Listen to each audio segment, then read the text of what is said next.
దేవునికే మహిమ కలుగునుగాక. మన ప్రభువును రక్షకుడైన యేసుక్రీస్తు నామంలో అందరికీ వందనములు. ఈరోజు పరిశుద్ధ గ్రంథంలోని వాక్య పఠనము కీర్తనల గ్రంథము 119వ కీర్తన 65వ వచనం నుండి 80వ వచనం వరకు. యెహోవా, నీ మాట చొప్పున నీ సేవకునికి నీవు మేలు చేసి ఉన్నావు. నేను నీ ఆజ్ఞల యందు నమ్మిక ఉంచి ఉన్నాను.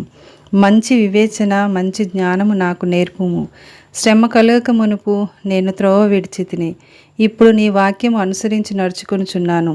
నీవు దయాళుడవై మేలు చేయుచున్నావు.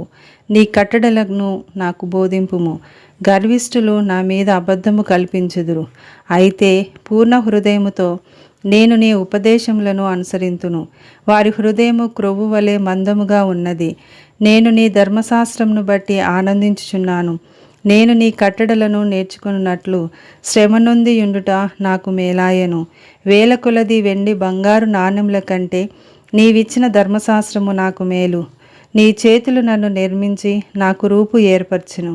నేను నీ ఆజ్ఞలను నేర్చుకున్నట్లు నాకు బుద్ధి దయచేయుము. నీ వాక్యం మీద నేను ఆశ పెట్టుకొని ఉన్నాను. నీ యందు భయభక్తులు గలవారు నన్ను చూచి సంతోషించుదురు.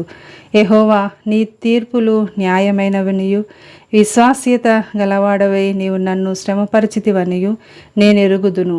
నీ సేవకునికి నీవిచ్చిన మాట చొప్పున నీ కృప నన్ను ఆదరించునుగాక. నీ ధర్మశాస్త్రము నాకు సంతోషకరము.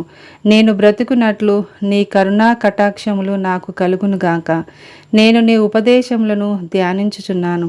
గర్విష్ఠులు నా మీద అబద్ధములాడినందుకు వారు సిగ్గుపడుదురుగాక.